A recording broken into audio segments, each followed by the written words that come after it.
La bradipnea es un término médico que hace referencia a una frecuencia respiratoria anormalmente baja, generalmente inferior a 12 respiraciones por minuto en adultos. Esta condición puede ser un indicativo de disfunción respiratoria o un problema sistémico subyacente. Ahora bien, la fisiopatología de la bradipnea se centra en la disfunción de los centros respiratorios del tronco encefálico, principalmente en el bulbo raquídeo y el puente, que regulan el ritmo respiratorio. Normalmente, estos centros reciben señales de quimiorreceptores que monitorean los niveles de oxígeno, dióxido de carbono y pH en la sangre, y ajustan la frecuencia respiratoria según las necesidades metabólicas del cuerpo. En la bradipnea, esta regulación se ve afectada por factores como la depresión del sistema nervioso central, lesiones estructurales, desequilibrios metabólicos o fármacos que inhiben los impulsos nerviosos hacia los músculos respiratorios, lo que provoca una disminución en la ventilación alveolar. Esto lleva a una hipoventilación que puede resultar en hipoxemia y acidosis respiratoria. Si la bradipnea persiste, el intercambio gaseoso se compromete, lo que puede desencadenar disfunciones sistémicas severas como insuficiencia respiratoria o daño cerebral por falta de oxígeno. La bradipnea puede tener diferentes causas, entre las cuales encontramos la depresión respiratoria inducida por fármacos, como los opioides o los sedantes que pueden inhibir los centros respiratorios del tronco encefálico, las lesiones cerebrales, como los tumores o los accidentes cerebrovasculares que afectan el tronco encefálico, las enfermedades neuromusculares, como la esclerosis lateral amiotrófica o la distrofia muscular, que debilitan los músculos respiratorios, la acidosis metabólica severa o la bradicardia y la insuficiencia cardíaca. Para ilustrar mejor todo esto, podríamos poner de ejemplo a un paciente masculino de 65 años que es admitido en urgencias tras haber sido encontrado inconsciente en su hogar. En su historial clínico se identifica que el paciente había estado bajo tratamiento con opioides debido a un dolor crónico lumbar.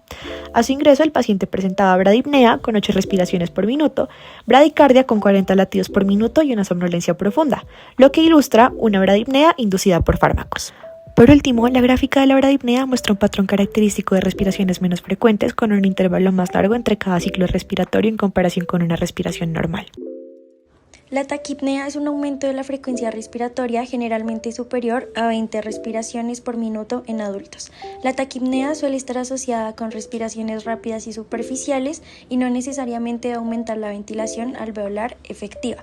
Este patrón respiratorio es común en condiciones en las que el cuerpo intenta compensar la falta de oxígeno, conocido como hipoxemia o un desequilibrio ácido-base como la acidosis metabólica. Un ejemplo clínico es como que un paciente con neumonía podría presentar taquipnea como respuesta a la inflamación pulmonar y la hipoxemia resultante.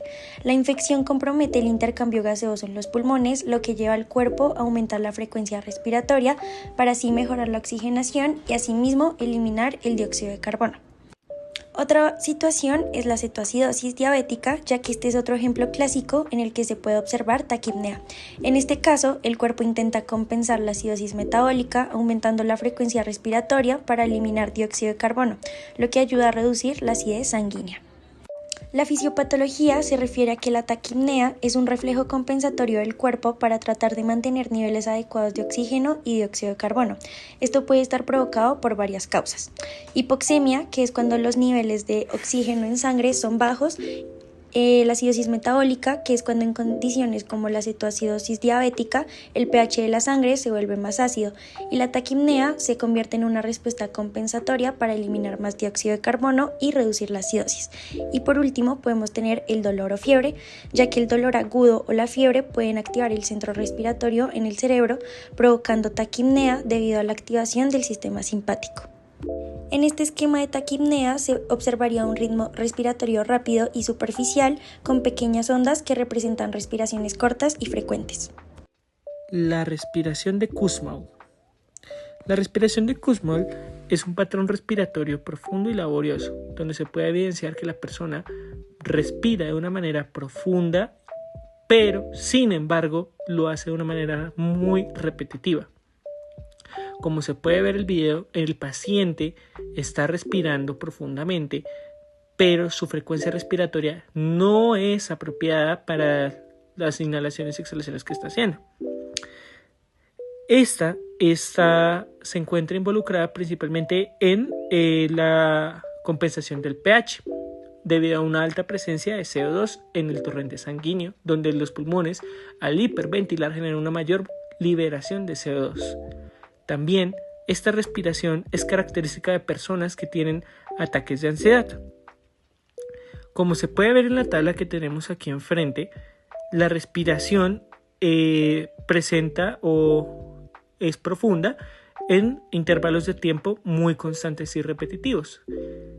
Estos intervalos no son variables y pues adicionalmente su frecuencia demuestra fácilmente una taquipnea. Para finalizar, esta respiración se suele tratar en pacientes con ansiedad mediante brindarles al paciente una bolsa que permita mantener el CO2 para que a la hora de reinhalar el aire de dicha bolsa se vuelva a absorber el CO2 y se regule el nivel de pH. Y adicionalmente, cabe aclarar que esta respiración también es característica de una persona que tenga una cetoacidosis diabética. La respiración de Cheyne-Stokes es un patrón respiratorio anormal caracterizado por un ciclo de respiraciones que aumentan y disminuyen en profundidad y frecuencia, seguido de un periodo de apnea. Este tipo de respiración es común en pacientes con enfermedades graves del sistema nervioso central o con insuficiencia cardíaca avanzada. Las características de esta respiración son las cuales que tiene un ciclo respiratorio fluctuante, en las cuales estas respiraciones comienzan de manera superficial, luego se profundizan y aceleran, alcanzan un pico y luego disminuyen gradualmente hasta detenerse en una apnea. La apnea es intermitente, que puede durar de 10 a 30 segundos después del ciclo de respiraciones y tiene una repetición cíclica. Este patrón de respiraciones ascendentes y descendentes seguido de apnea se repite de manera cíclica. La respiración de Cheyne-Stokes ocurre debido a una desregulación en el control de la respiración, a menudo causada por un problema con el centro respiratorio en el cerebro o por una alteración en la circulación sanguínea que afecta el tiempo en el que los cambios de los niveles de oxígeno y dióxido de carbono en sangre llegan al cerebro.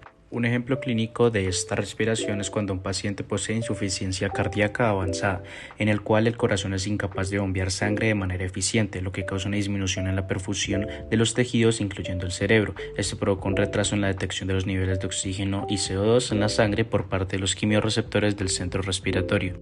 Otro ejemplo de una condición que puede causar respiración de Cheyne-Stokes es un accidente cerebrovascular que afecte a áreas del cerebro encargadas del control respiratorio, como el tronco encefálico, el cual es una región clave para el control automático de la respiración. En este esquema de Cheyne-Stokes se puede evidenciar una alternancia de respiraciones profundas y rápidas, seguidas de una fase de apnea. Se observan entonces en enfermedades como insuficiencia cardíaca, daño cerebral y en personas que están cerca de la muerte. La respiración de Biot, también conocida como respiración atáctica, se caracteriza por episodios de respiraciones rápidas y profundas, alternando con episodios de apnea de duración variable. Este patrón es más irregular en comparación con la respiración de Cheyne-Stokes. A menudo se asocia con daño neurológico en el tronco encefálico, específicamente en el bulbo raquídeo, que es la región responsable de regular la respiración. Se observa también en pacientes con daño cerebral severo, como en casos de lesiones traumáticas, tumores o accidentes cerebrovasculares. Un ejemplo clínico puede ser un paciente con traumatismo cráneoencefálico severo o una hemorragia cerebral que afecta el bulbo raquídeo, puede mostrar respiración de Biot. El daño en esta área interfiere en el control respiratorio del cerebro, produciendo este patrón irregular. Otra situación puede ser que en algunos casos de meningitis o infecciones del sistema nervioso central también se puede observar la respiración de Biot, ya que esas condiciones pueden afectar el centro respiratorio. La fisiopatología en la respiración de Biot se debe a un daño en los centros respiratorios del sistema nervioso central, específicamente en el bulbo raquídeo, que es el responsable de regular el ritmo respiratorio. Una lesión en el tronco encefálico, como un accidente cerebrovascular, trauma o presión intracraneal elevada, puede interferir con la capacidad del cerebro para mantener un patrón respiratorio regular. Esto resulta en respiraciones desorganizadas, profundas y seguidas de pausas de apnea. Un daño a los quimiorreceptores y mecanorreceptores contribuye a la irregularidad en la respuesta respiratoria, que se debe a una disfunción en los sistemas de retroalimentación, que normalmente ajustan la respiración en respuesta a niveles de gases en la sangre o cambios en la presión. En el esquema de respiración, las ondas serían más irregulares, con respiraciones profundas seguidas, por ejemplo, en episodios de apnea, que es la ausencia de las ondas, que no siguen un patrón fijo.